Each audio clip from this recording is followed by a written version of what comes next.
მაგრამ მეგობრებო, მოდი დავუკვირდეთ, რატო წავიდა ალონსო. მწვრთნელი მიხვდა, რომ ამ ფეხბურთელებით იგი ვერ შეძლებს იმ თამაშის თამაშს, რაც მას სურს. ამის ნათელი მაგალითია ის დათმობები, რომელზეც იგი წავიდა. კარგად ესმოდა, რომ უმაღლესი დონის შემსრულებლები ყავდა, მაგრამ ამავე დროს კარგად ხედავდა იმასაც, რომ ფეხბურთელები არ ასრულებდნენ იმ მითითებებს, რასაც მწვრთნელი აძლევდა. და ამ ყველაფრის პირველი დამნაშავე ჩემი აზრით ფლორენტინო პერესია. გენიოსი, ლეგენდა, მაგრამ ზოგჯერ სასწაულებს აკეთებს. რა შუაშია პერესი? მოდით ნახოთ, როდის დაიწყო ეს ყველაფერი. როდის და კლასიკოს შემდეგ, რომელიც რეალმა მოიგო. თუმცა ეს მოგება არ შეგვარგო ვინისიუსმა და მისმა ისტერიკამ. ამ შეხვედრამდე რეალმა 13-დან 12 შეხვედრა მოიგო. ყველა ექსტაზში იყო და ალონსოს გენიაზეც იყო საუბარი.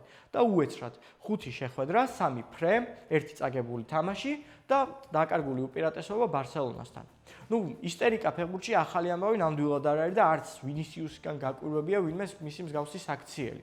აქ მნიშვნელოვანია რა მოხდა ამ ყველაფრის შემდეგ. რა და არაფერი. სწორედ ეს არის პრობლემა. ალონსოს არ მიცეს უფლება, რომ ვინისიუსი დაესაჯა. მის საქციელს არანაირი სანქციები არ მოჰყვა.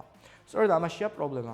ჩემი აზრით, სერიოზულად შეიყარ რეალის წარმატების ერთ-ერთი უმნიშვნელოვანესი ფუნდამენტი, რაც იმაში მდგომარეობდა, რომ კლუბი არც ერთ ფეხბურთელს არ თვლიდა გუნდზე მნიშვნელოვნად, გუნდზე მაღლა არც ერთი ფეხბურთელი არ იდგა. ამ ნარატივით კლუბიდან არაერთი ლეგენდა გაუშვეს, მათ შორის კრისტიანო რონალდო. თუმცა ამ შემთხვევაში გამოჩნდა, რომ ვინისიუსი რეალზე მნიშვნელოვანია. გაიხსენეთ მისი ბოდიშის წერილი. მან ალონსო არსად არ ახსენა, მან მწვრთნელს ბოდიში არ მოუხადა.